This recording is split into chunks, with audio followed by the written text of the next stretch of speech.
Alhamdulillah wa syukru ala nikmatillah asyhadu an la ilaha illallah wahdahu la syarikalah wa asyhadu anna Muhammadan abduhu wa rasuluhu alladzi la nabiyya ba'dah. Puji syukur milik Allah, sahabat-sahabat sekalian. Pada sore hari ini kita dipertemukan kembali walaupun masih dalam suasana yang memang kurang begitu pas ya di tengah-tengah pelaksanaan bulan Ramadan atau saum di bulan Ramadan ini. Biasa kita berkumpul di masjid berjamaah, berkumpul dengan teman-teman, bersilaturahim. Sekarang silaturahim kita via online. Tapi bagi kita apapun yang terjadi, maka nikmatilah ini sebagai satu kenikmatan yang layak kita syukuri. Sahabat-sahabat yang Allah muliakan, yang berada di rumah masing-masing, kita akan melanjutkan kajian kita tentang bagaimana wasiat Rasul atau nasihat Rasul kepada seseorang yang ketika itu meminta nasihat kepada beliau. Di pertemuan sebelumnya, saya sampaikan satu keterangan atau satu riwayat bahwa ada seorang laki-laki, ia datang meminta nasihat kepada Rasulullah. Yang nasihat itu bisa mendatangkan manfaatnya untuk mendapatkan keridhaan Allah. Maka Rasul kemarin saya sampaikan 3 poin. Rasulullah SAW memberikan nasihat. Yang pertama, aksir dzikrul maut yusallika anid dunya. Perbanyak mengingat kematian, karena itu akan menghiburmu dari urusan dunia ini. Secara panjang lebar di pertemuan sebelumnya kita sudah bahas bahwa kematian adalah penghancur, pemutus kenikmatan. Dan kita ingat bahwa Allah berfirman, kullu nafsin dha'iqatul maut, bahwa setiap yang bernyawa itu akan merasakan kematian. Wa ma tadri nafsum madza taksibu goda wa ma tadri nafsim bi ayyi adin tamut. Sementara dalam ayat yang lain, surat Luqman ayat ke-34, Allah berfirman, seseorang itu tidak mengetahui apa yang akan dikerjakannya hari esok, dan seseorang pun tidak mengetahui di bumi mana dia mati. Oleh sebab itu, karena kematian itu datangnya mendadak, di pertemuan sebelumnya kita bahas kematian tidak terhambat karena kesehatan seseorang. Boleh jadi orang itu sehat, boleh jadi orang itu usianya masih muda, boleh jadi orang itu populer. Tapi bagi Allah tidak terhalang dengan apa yang dimiliki oleh manusia ketika sudah ajalnya datang. Makanya di dalam surat An-Nahl ayat 61, Allah berfirman, فَإِذَا جَاءَ أَجَلُهُمْ لَا يَسْتَأْخِرُونَ سَاعَةً وَلَا يَسْتَقْدِمُونَ. Apabila telah datang ajal, artinya batas hidupnya. Setiap manusia Allah sudah tentukan ajalnya. لَا يَسْتَأْخِرُونَ سَاعَةً, maka dia tidak akan bisa menangguhkannya walaupun sesaat. وَلَا يَسْتَقْدِمُونَ, dan tidak kuasa pula untuk menyegerakannya. Kalau orang belum waktunya mati, walaupun bunuh diri, dia nggak akan mati. Banyak terjadi, bahkan saya pernah nonton di satu berita, ada seorang laki-laki terbakar api cemburu. Dia kemudian membeli bensin dan menyiramkan ke tubuhnya, lalu dia membakar dirinya di hadapan kekasihnya. Tapi luar biasa, dia tidak mati. Nyerinya gitu, maut henteu gitu. Padahal sudah luka bakar 70%. Jaba nyeri, jaba era. Kemudian cacat seumur hidup. Artinya, kalau Allah belum tentukan kematiannya, walaupun orang bunuh diri nggak jadi itu. Dulu ada seseorang, saya nggak akan cerita orangnya. Ketika mau ditangkap oleh polisi, dia masuk ke dalam WC, lalu dia meminum cairan pelarut atau cairan pembersih WC. Harapannya satu, dia ingin mati, karena saking malu mungkin. Tetapi ternyata, kalau belum ajalnya, dia tidak mati. Malah tentunya dia sakit merasakan karena mungkin muntah-muntah. Sudah begitu diberitakan melalui media gitu. Lalu dia ditangkap pula. Artinya kalau belum waktunya, orang yang berani mati pun tidak akan mati. Sama dengan orang takut mati. Kalau sudah waktunya, maka kematian akan menghampirinya. Walau kana fi burujim musayyadah. Walaupun dia bersembunyi di balik tembok yang kokoh. Nah, sahabat-sahabat sekalian, makanya pantas kalau Nabi kemarin memberikan satu nasihat, perbanyak ingat kematian. supaya engkau tidak terlampau cinta terhadap dunia ini. Kalau engkau kehilangan dunia, engkau terlampau kecewa. Jadi kalau engkau kehilangan dunia, engkau tidak akan terlampau kecewa dengan dunia ini. Kenapa? Karena dunia ini akan segera berakhir. Kalau engkau merasa sekarang hidup susah, ingat kesusahanmu itu sebentar, singkat, esok lusa akan berakhir. Nah kemudian, ini sekedar mengulang di pertemuan sebelumnya. Nasihat kedua, Rasul mengingatkan alaika bisyukri. Hendaklah engkau bersyukur fa innahu yazidu fin ni'mah. Karena rasa syukur itu akan menambah kenikmatan. Jadi kenikmatan itu bukan diukur dari sebanyak apa karunia Allah yang Allah beri. Tetapi semampu apa kita mampu mensyukuri, walaupun itu kecil. Jadi sekali lagi, kenikmatan Allah itu diukur dengan sekuat apa kita mampu mensyukuri. Karena kalau kita nggak mampu mensyukuri, sebanyak apapun nikmat yang sudah Allah beri, itu nggak akan kerasa nikmatnya. Nggak akan pernah dia merasakan kebahagiaan. Hidupnya akan terus merasa kurang.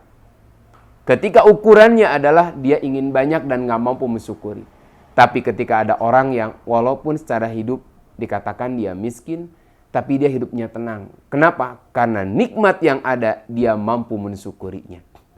Karena rasa syukur itu bukan ditinjau dari sebanyak apa yang dia miliki, tapi sekuat apa dari nikmat Allah yang beri dia mampu melakukan ketaatan kepada Allah. Itu yang namanya syukur. Gitu. Yang terakhir kemarin yang kita sudah bahas, aksirid doa, perbanyak berdoa, fa innaka la tadri mata yustajabulak. Perbanyaklah engkau berdoa karena engkau tidak tahu kapan doamu itu diijabah. Doa bukan sekedar ijabah, tapi doa adalah ujian keyakinan kita kepada Allah. Saya sampaikan di pertemuan sebelumnya, ijabah Allah adalah ujian. Ketika satu saat kita berdoa dan Allah kemudian mengijabah, itu ujian bagi kita. Dan apabila satu saat kita berdoa dengan tulus, bahkan disertai dengan berbagai ketaatan, tetapi ternyata Allah tak kunjung mengijabah doa kita. Ingat, kita yakin Allah itu sami'un basir. Allah maha mendengar, Allah maha melihat. Bahkan janji Allah, ujibu da'watad da'i idza da'an. Allah pasti akan mengijabah orang yang berdoa atau orang yang meminta kepadanya. Masa Allah ingkar terhadap janjinya? Maka ketika doa belum diijabah, padahal seluruh kebaikan atau track kita sudah tetap pada tracknya. Kita sudah mencoba melakukan sesuatu yang terbaik. Kita husnuzon kepada Allah, berarti Allah suka. Kita setiap malam, setiap saat terus meminta kepadanya. Ingat, wasiat Rasul ini, perbanyak engkau berdoa. Artinya dengan memperbanyak berdoa, kita banyak memohon kepada Allah. Dengan banyak memohon kepada Allah, kita merasa dekat dengan Allah. Maka pada akhirnya, kalau orang sudah merasa dekat dengan Allah, endingnya bukan ijabah atau tidak ijabahnya, tapi kenikmatan dia menyebut nama Allah. Maka ketika dia tidak diijabah pun atau ditunda ijabahnya, itu ujian. Apakah ketika Allah belum mengijabah doanya, dia akan meninggalkan Allah? Akan berkurang keyakinannya kepada Allah? Nah, makanya ijabah tidak ijabah, kedua-duanya adalah ujian. Yang pokok adalah perbanyak dalam berdoa. Nah, poin yang keempat, Rasulullah memberikan satu nasihat kepada orang ini. Wa iyyaka wal bagya. Fa innallah qad qada annahu man bugiya alaihi la yansurannahullah. Hati-hati kamu dari al-bagyu. Al-bagyu itu melampaui batas dalam kezoliman. Ini kalau ini udah zolim, ini lebih dari zolim. Al-bagyu itu artinya melewati batas. Kalau misalkan ini meja, ada batasnya, ujung-ujungnya ada garis pembatas. Ini disebut bagyu itu melewati batas yang sudah ditentukan. Biasanya, seperti kalau ibu-ibu yang punya anak bayi, yang biasanya masih merangkak, belum berjalan, itu suka disimpan dalam box atau minimal ada pembatas. Tujuan pembatas itu satu sebenarnya. Untuk melindungi bayi itu sendiri. Karena apabila dia menerobos batas itu, dia akan celaka. Nah sama, Allah menetapkan batas-batas aturannya. Ketika aturan Allah sudah dilanggar, sudah ditembus, sudah dirobohkan batas-batas Allah, maka dia akan celaka. Makanya di sini Nabi menyampaikan, hati-hati kamu dari kezoliman yang melampaui batas. Karena setiap orang-orang yang terdolimi, la yansurannahullah, Allah pasti akan menolongnya. Kalau teman-teman yang pernah hadir di kajian SIF sebelumnya, kita pernah membahas tentang kezoliman. Zolim artinya menempatkan sesuatu bukan pada tempatnya, kebalikan dari adil. Dulu pernah kita bahas, ini sekedar mengingatkan kembali. Zolim yang terbesar adalah ketika orang menempatkan Khalik, Allah, bukan pada tempatnya. Allah sebagai pencipta, yang diagungkan, yang dimuliakan, yang kita wajib taat, bahkan melebihi apapun, lalu disamakan dengan makhluknya, maka dia sudah berbuat dolim.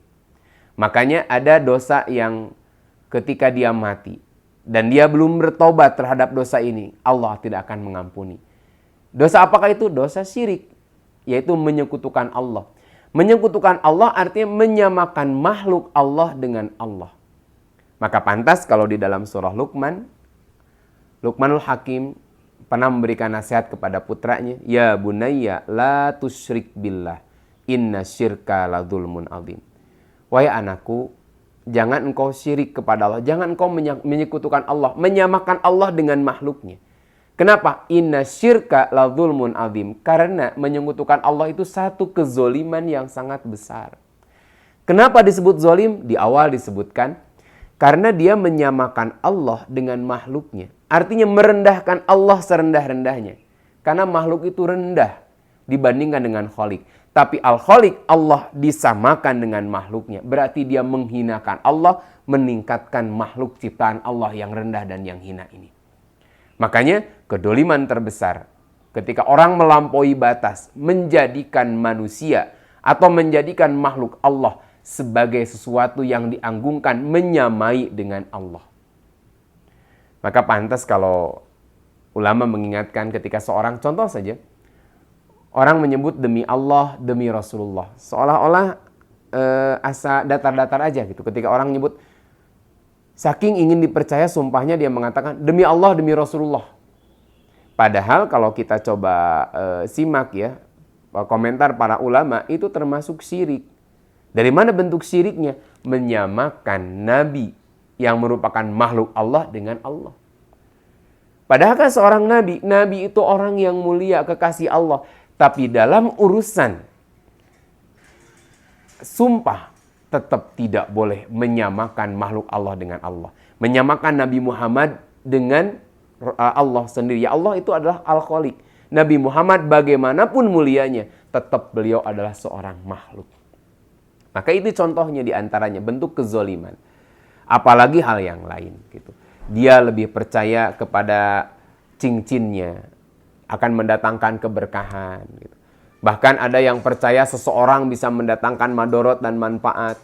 Orang datang misalkan ke dukun gitu. Padahal ketika datang ke dukun, dukunnya dirawat di rumah sakit. Karena naon? Mules, mencret, geus 3 poe teu eureun-eureun misalkan. Karena ada orang yang begitu, dia percaya kepada dukun, dukun nawe berobatna ka dokter gitu. Karena kadang-kadang ada dukun yang nggak bisa mengobati dirinya sendiri. Ada orang yang dia memprediksi, saya nggak akan sebut orangnya lah, yang penggemar infotainment mesti tahu gitu. Ada orang tuh kan kalau tahun baru tuh biasa prediksi. Gitu. Nah ini tahun 2020, ini unik nih, angka yang terulang-ulang tahun 2020 akan terjadi begini. Jangankan dia, sebetulnya setiap orang itu berani, bisa juga, cuman cek orang Sunda mah gampang. Kalau jadi dukun tuh kudu siap kandal kulit banget. Harus muka tebal. Artinya kalau hanya begitu saja bisa lah. Nanti 2020 akan terjadi bencana besar. Akan terjadi longsor, banjir, atau eta mah standar. Sok sebutkeun tanggalna, jamnya. Berani nggak? Lalu ada artis senior yang akan meninggal. Nanti ada artis populer yang akan bercerai. Itu mah gampang standar. Bahkan ada yang nanti artis yang terjerat dengan narkoba. Terjerat kejahatan. Itu mah udah standar. Sok sebut namanya, berani nggak gitu kan.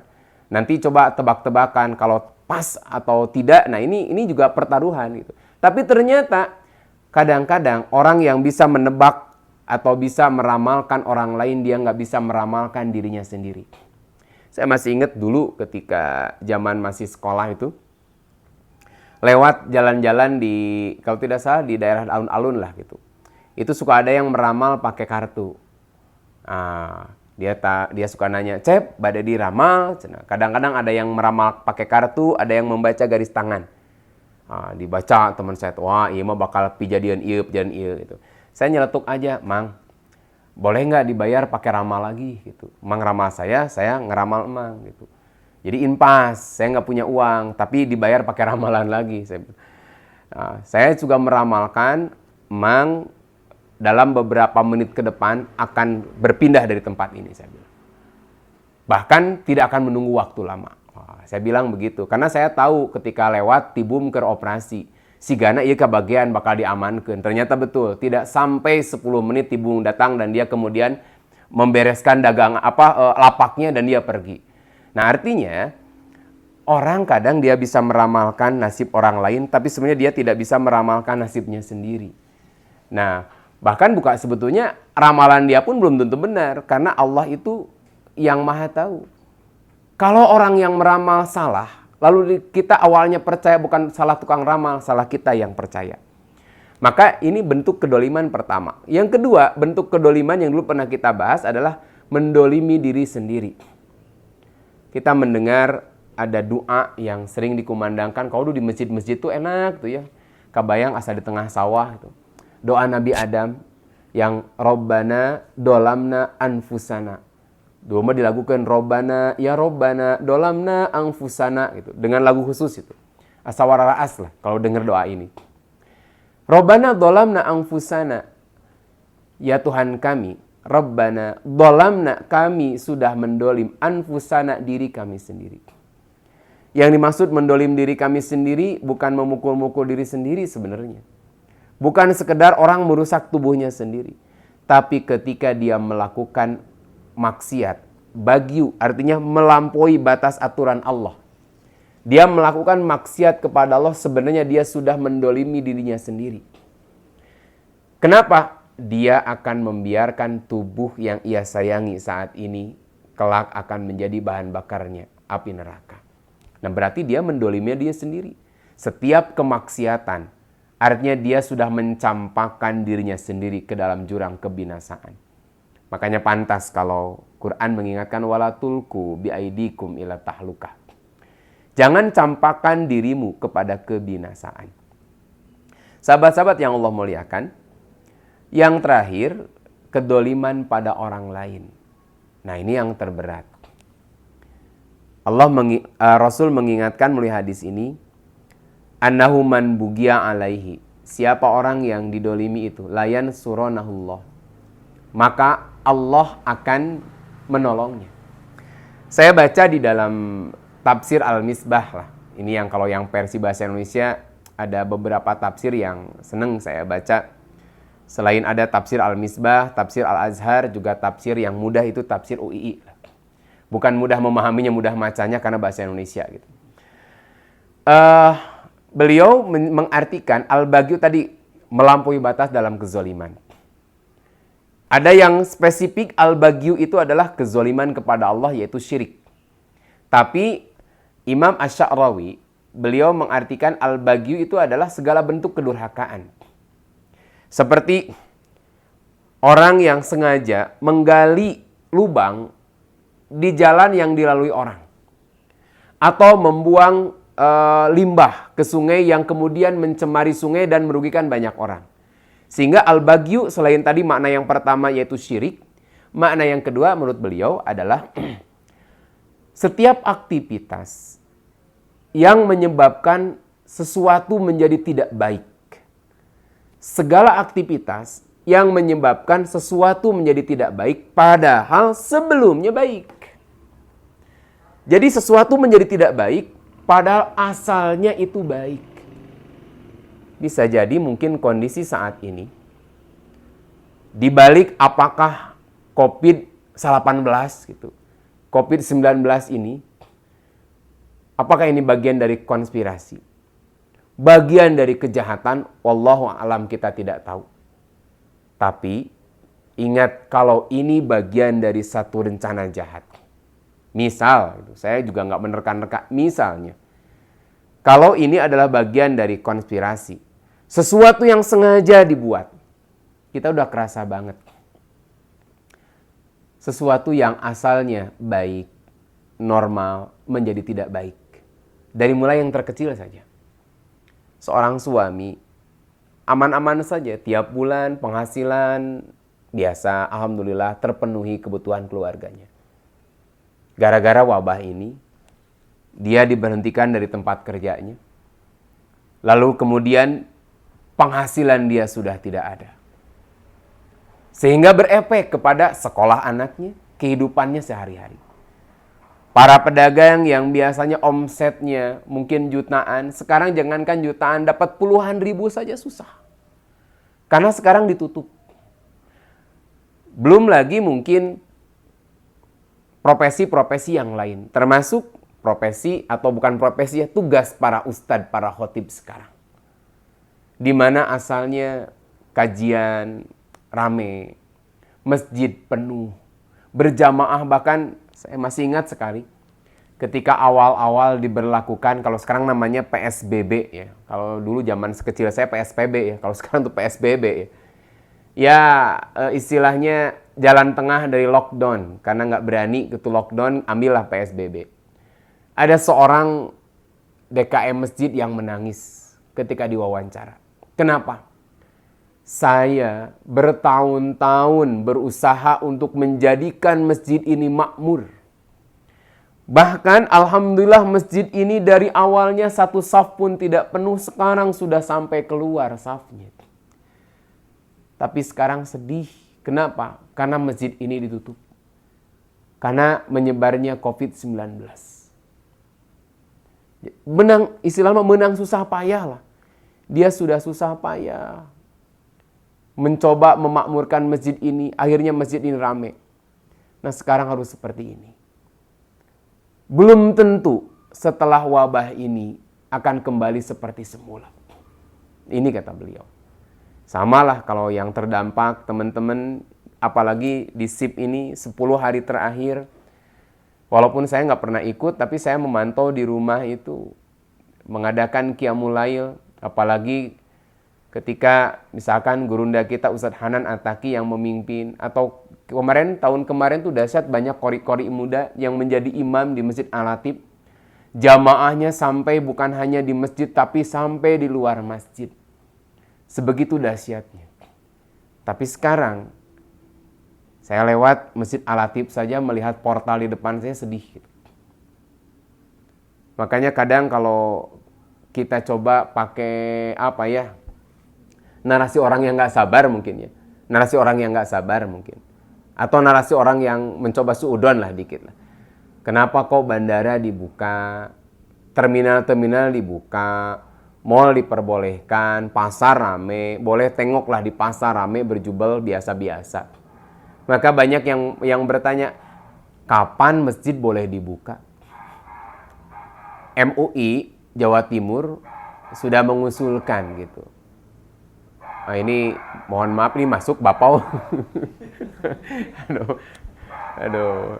Jadi kalau sepi ini dahsyat banget nih gangguannya.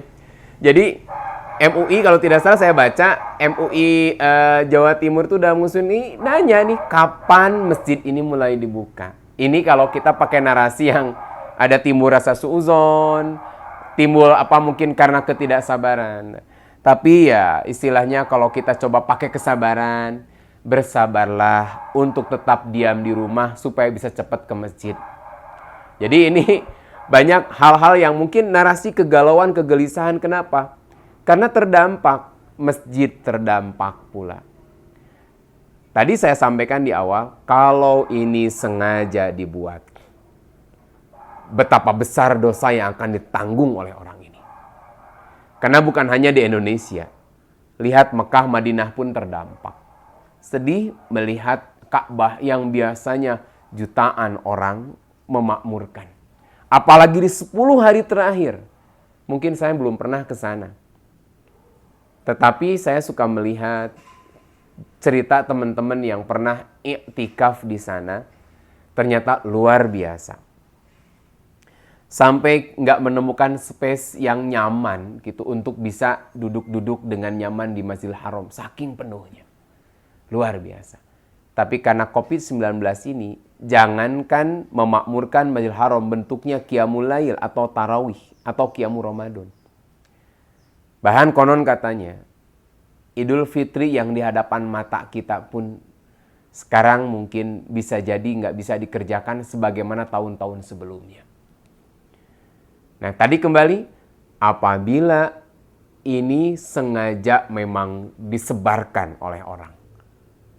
Ini merupakan niat jahat seseorang. Ingat, Allah tidak tidur. Bahkan di dalam surat Yunus, ayat ke-23, yang Rasul bacakan ketika sudah beliau menyampaikan itu, Ya ayyuhan nas, innama bagyukum ala anfusikum. Wahai manusia, sesungguhnya kezolimanmu bahayanya akan menimpa dirimu sendiri. Sehingga ada pepatah Arab, man hapara juban, siapa yang menggali sumur untuk mencelakakan orang lain, maka dia akan masuk ke dalam sumurnya sendiri. Maka di sini Allah menegaskan, innama bagyukum ala anfusikum. Sesungguhnya kezoliman itu bahayanya kelak akan menimpa dirimu sendiri. Tinggal menghitung waktu saja. Bahkan Allah mengingatkan, mata'ul hayatid dunya thumma ilaina marji'ukum fanunabbi'ukum bima kuntum ta'malun. Kalau engkau bahagia, tipu muslihatmu, kezolimanmu itu berhasil menyengsarakan banyak orang. Makarmu, tipu dayamu itu berhasil menyengsarakan banyak orang. Karena engkau sudah menyiapkan rencana-rencana lain setelah hal yang ini dilaksanakan misalkan. Maka ingatlah, mata'ul hayatid dunya. Itu hanya kenikmatan hidup duniawi saja. Sebentar. Selanjutnya kepada kamilah kamu akan kembali. Dan kelak kami akan kabarkan kepadamu apa yang telah kamu kerjakan. Nah ini sekali lagi tadi kalau andai kata lah COVID ini memang bukan kecelakaan, tetapi sengaja dibuat untuk mencelakakan banyak orang. Gitu. Tapi baik itu sengaja ataupun tidak sengaja, direncanakan atau tidak direncanakan, bagi kita orang beriman, kita jelas ukurannya. Allah berfirman, ma asoba mim musibatin fil ardi. Jadi, ma asoba mim musibatin fil ardi, wala fi anfusikum, illa fi kitabim min qabli an nabra'aha. Tiadalah satu musibah, karena musibah itu artinya sesuatu yang gak mengenakan hati. Gak nyaman kita menerima ini. Itu disebutnya musibah. Maka disebutkan di ayat ini, tiadalah satu musibah yang terjadi di muka bumi ini, atau musibah yang menimpa dirimu, illa fi kitabim min qabli an nabra'aha. Kecuali ini memang sudah Allah tetapkan sebelum terjadi. Jadi gak ada musibah yang terjadi begitu saja. Ma asobakum min musibatin illa biidnillah dalam ayat lain. Tiadalah satu musibah yang menimpa dirimu kecuali itu atas izin Allah. Inna dzalika 'alallahi yasir. Sesungguhnya bagi Allah itu mudah. Lalu buat apa musibah ini? Likaila ta'sau 'ala ma fatakum wala tafrahu bima atakum. Supaya kamu tidak menyesal terhadap apa yang luput darimu. Jadi kalau satu saat kita menerima musibah, kehilangan sesuatu, kita nggak terlampau sedih. Wala tafrahu bima atakum, juga kita tidak terlampau gembira ketika Allah memberikan sesuatu kepada kita. Wallahu la yuhibbu kulla mukhtalin fakhur. Karena Allah tidak suka orang-orang yang menyombongkan dirinya. Jadi bagi kita, sengaja atau tidak sengaja, konspirasi ataupun bukan nggak jadi masalah. Kenapa? Karena bagi kita, Setiap musibah yang terjadi itu atas izin Allah. Dan kita pernah bahas di pertemuan sebelumnya, walanabluwannakum hatta na'lamal mujahidina minkum wassabirin. Allah ingin menguji dengan musibah ini mana mujahid sejati dan mana orang yang sabar. Tetapi bagi orang-orang yang sengaja membuat ini, ingat Allah akan menolong. Nah, itu kalau spek besar kaitan pandemi. Tapi kalau spek kecil misalkan, boleh jadi kita termasuk orang yang mungkin membanggakan diri dengan amalnya. Jadi kita pede banget menghadap Allah karena ketika di dunia kita adalah orang-orang yang senantiasa menjaga sholat. Senantiasa kita nggak pernah nih batal sengaja ketika saum misalkan. Artinya saum Ramadannya lulus. Zakat nggak pernah dia sampai telat, apalagi sampai nggak bayar zakat. Ini merupakan satu prestasi lah. Sehingga ketika mati itu pede lah menghadap Allah dengan pahalanya. Tapi luar biasa dalam satu hadis digambarkan ketika seseorang sudah percaya diri dengan pahala yang akan dia raih karena berbagai ketaatan yang sudah dia lakukan ketika di dunia. Tapi ketika menghadap Allah, apa yang dia harapkan ternyata tidak sesuai dengan kenyataannya. Kenapa? Karena seluruh nilai pahala yang dia akan dapatkan, Allah hilangkan, Allah kurangi. Apa penyebabnya? Di antaranya adalah al-bagyu atau kezoliman yang dia pernah dia lakukan dulu. Apa saja bentuknya? Ketika di dunia, misal dari bentuk terkecil, qad satamahada. Dia pernah memaki seseorang. Dia pernah menghina seseorang. Kalau mungkin dulu makian, hinaan melalui lisannya secara langsung. Sehingga jelas kita kalau orang mencaci maki, menghina kita sakit hati, tapi jelas orangnya dia. Tapi hati-hati sekarang. Orang memaki, menghina justru tidak melalui lisannya, melalui jempolnya sekarang. Hati-hati, bukan nggak boleh memberikan komentar. Selama komentar itu baik, apalagi membangun. Bukan nggak boleh orang mengkritik. Karena kritikan itu rasa sayang. Supaya meluruskan dia. Bisa jadi saya manusia biasa. Yakin banyak salahnya. Ada orang yang mengkritik saya. Ketika kritikan itu ingin meluruskan, tentunya diterima dengan baik. Bedakan, ada mengkritik, ada menghina, ada melecehkan. Bisa jadi pelajaran yang kita bisa ambil, misal, kalau sekarang mudah sekali orang melecehkan, menghina orang. Ketika ada seseorang misalkan membuat kesalahan lah di media. Tentunya baik ketika dikritik, diluruskan supaya dia menjadi baik. Itu baik. Karena kritikan bagian dari rasa sayang. Tapi hati-hati. Ketika kritikan ini bukan dalam bentuk membangun, ingin meluruskan dia, tapi melecehkan, menghina, bahkan ingin menjatuhkan. Bahkan tidak sedikit kemudian mengeluarkan ucapan-ucapan yang tidak pantas. Hati-hati, ini termasuk satu bentuk kezoliman. Qad satamahada, engkau mencela seseorang, memaki seseorang. Apalagi yang pokok dia adalah saudara kita sesama muslim. Karena Nabi pernah mengingatkan, man kanat indahu madlamatun li akhihi. Siapa orang yang pernah mendolim saudaranya? Min irdihi, baik merusak kehormatannya ataupun hartanya. Maka kelak Allah akan mengambil kebaikan-kebaikannya untuk diberikan kepada orang yang ia sakiti. Sahabat-sahabat sekalian yang Allah muliakan, padahal di Ramadan ini kita sudah dilatih. Nabi mengingatkan, as-siyamu junnatun. Siam itu adalah junnah. Junnah itu perisai. Sebagaimana baju yang saya kenakan ini perisai, penghalang dari dingin, dari panas. Penghalang mungkin dari angin. Karena sayang terhadap tubuh kita, tubuh saya sendiri. Orang pakai helm karena sayang pada kepalanya. Pakai masker karena sayang, mungkin sekarang karena ada virus yang mewabah. Itu adalah junnah, perisai. Saum adalah junnah, perisai. Perisai dari apa? perisai penghalang dia dari api neraka. Maka Nabi kemudian mengingatkan, falayar fus walayajhal. Jangan mengucapkan ucapan-ucapan yang kotor. Walayajhal, jangan melakukan tindakan-tindakan seperti orang-orang zaman jahiliyah. Yang tidak ada manfaat, apalagi menghina orang. Bahkan dalam hadisnya, apabila ada orang yang mengajak bertengkar kepadamu, katakan ini so'imun, aku sedang saum. Bukan nggak berani. Face to face, dia berani. Kenapa? Badannya toh samalah, seimbang. Kalau misalkan harus dua, satu lawan satu, berani. Tapi aku sedang saum, ada junnah, ada penghalang.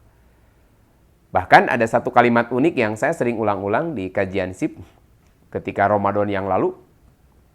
Ada satu kalimat unik kata Nabi, la khulu fi fami shaim atyabu min rihil miski indallah.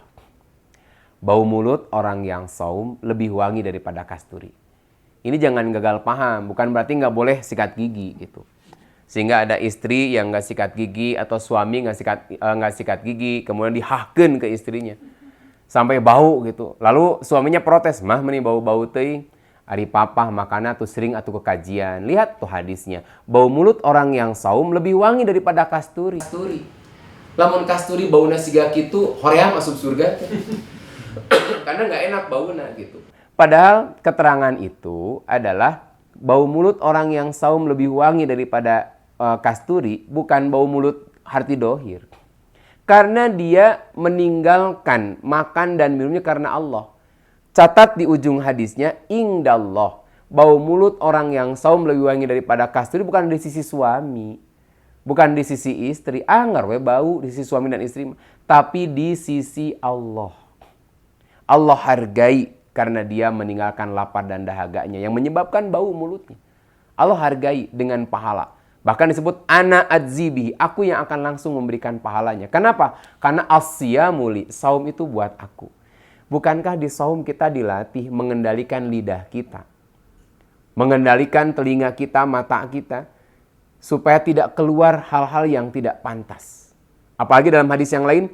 Man lam yada qaula zur wal amala bihi falaisa lillahi hajatun fi an yada'a ta'amahu wa syarabahu. Siapa yang tidak bisa meninggalkan qaulu zur, ucapan dusta dan pengamalannya. Artinya dia berdusta dan juga menipu misalkan. Maka nggak ada kepentingan bagi Allah untuk memberikan pahala selain dia meninggalkan lapar dan dahaganya. Saum mendidik kita menjaga diri. Apalagi sekarang musim corona, kita mungkin nggak banyak ketemu banyak orang. Artinya harusnya kata-kata kita bisa terjaga. Tapi dah sekarang mungkin kita nggak ketemu banyak orang. Tapi nah ini setan gepeng ini yang mungkin jadi media. Saum, lidahnya mungkin kalau dulu matanya, lidahnya, telinganya. Sekarang jempolnya nggak puasa. Lebih banyak dia membuka-buka gitu IG-nya di bulan Ramadan ini, membuka HP-nya daripada membuka Al-Quran yang menjadi petunjuk hidupnya. Makanya sahabat-sahabat sekalian hati-hati. Bisa jadi komen kita menyakiti seseorang. Komentar kita menyakiti seseorang. Membuat orang menjadi tidak nyaman.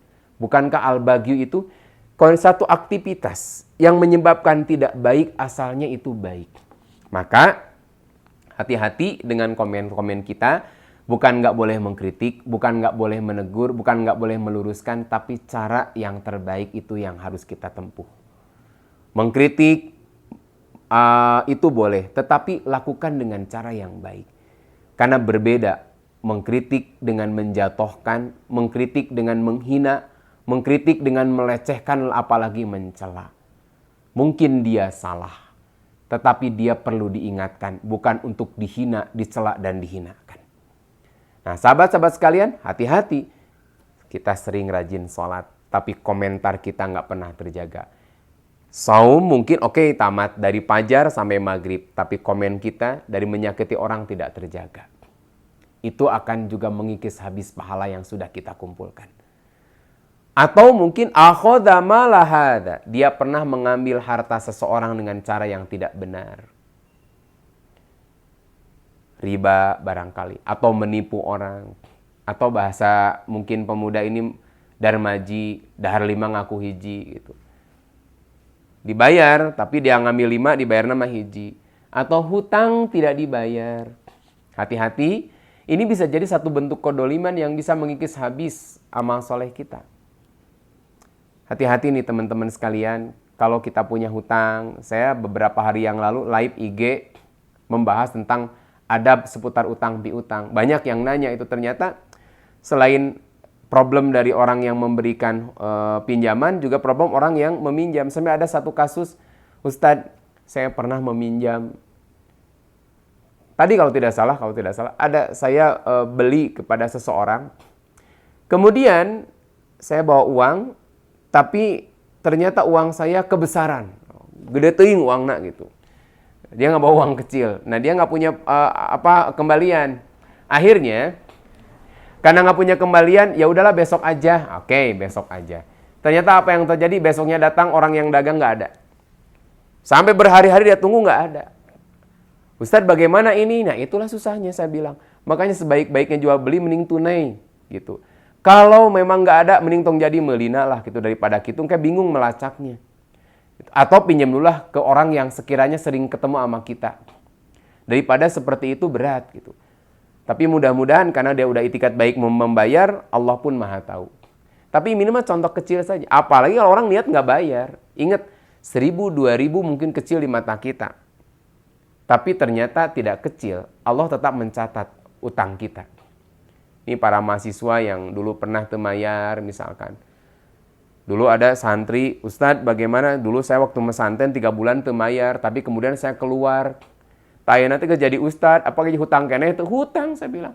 Datang di ke pesantren bayar tahan 3 bulan yang lalu, apakah ada pemutihan atau tidak? Minimal tanya ada pemutihan atau tidak. Karena saya pernah ketemu ada seorang bapak, ini tanggung jawab saya, sekarang anak saya sudah menikah, tapi saya merasa dulu pernah punya tunggakan 3 bulan di pesantren. Dia datang ke pesantren itu.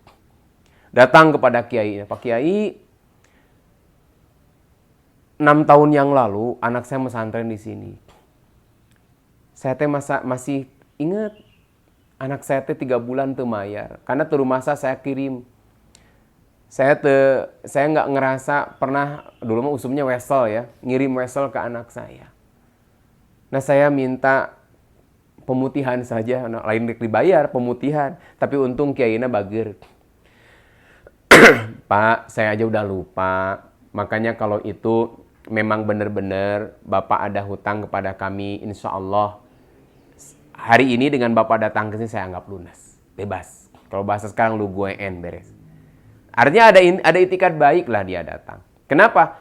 Karena hati-hati, hutang ini yang akan nanti mengurangi amal soleh kita. Bisa jadi mungkin tarang tegesideng lah gitu. Kening kita sudah menghitam, sering sujud malam-malam, tapi kita pernah mengambil harta orang lain dengan cara yang gak benar. Hati-hati.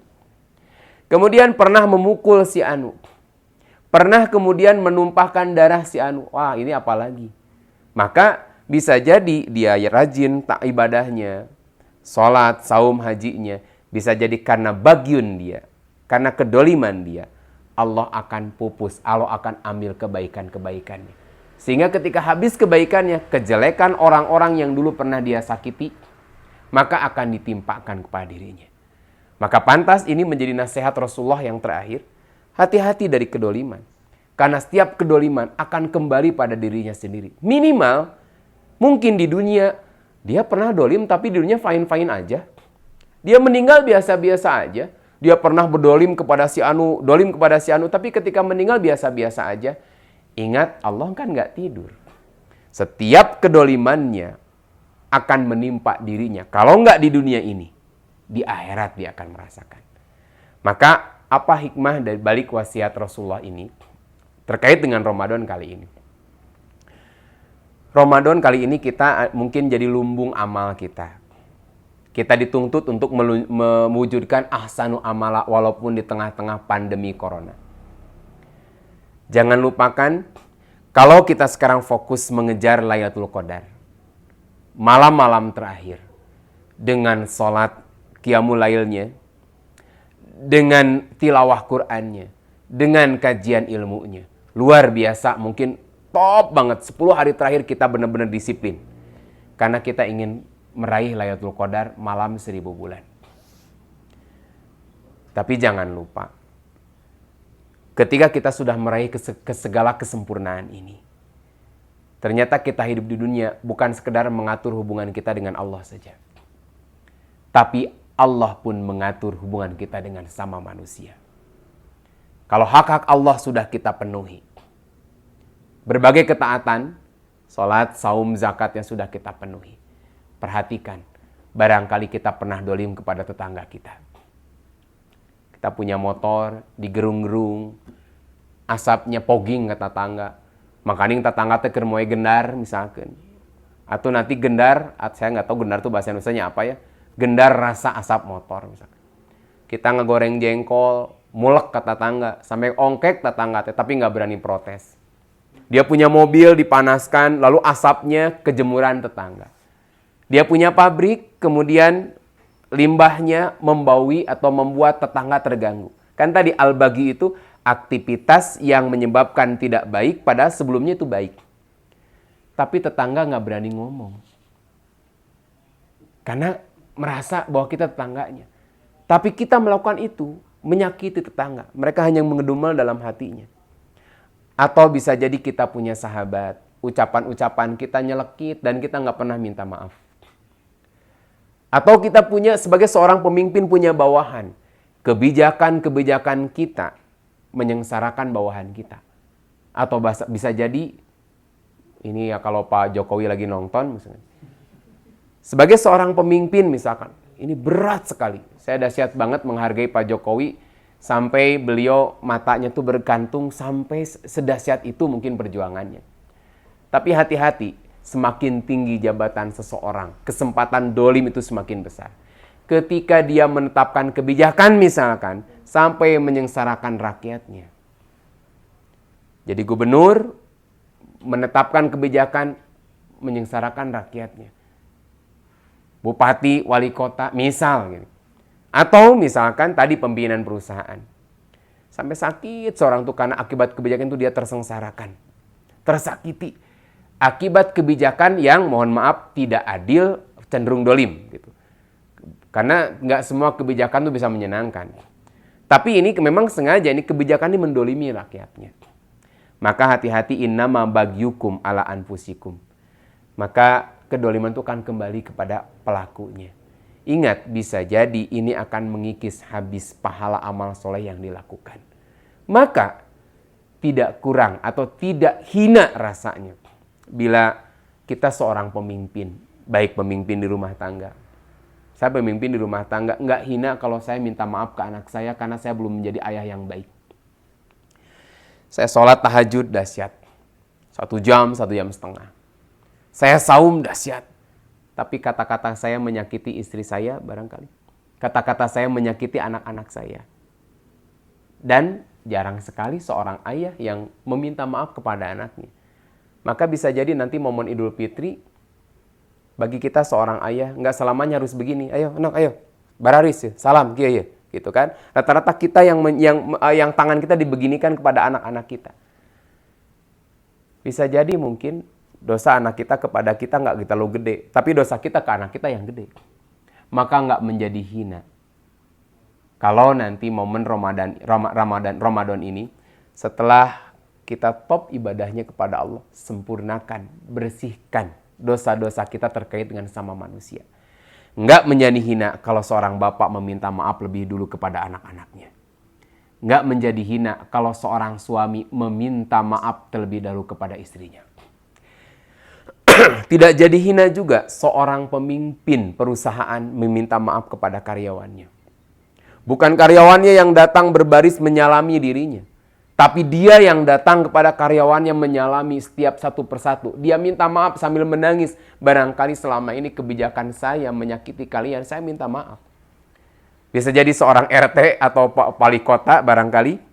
Bukan hanya orang yang minta maaf kepada beliau. Maka kali-kali yang open house bukan Pak Wali ya. Kali-kali ini Pak Wali yang datang ke kelurahan, ke kecamatan, mendatangi rakyatnya.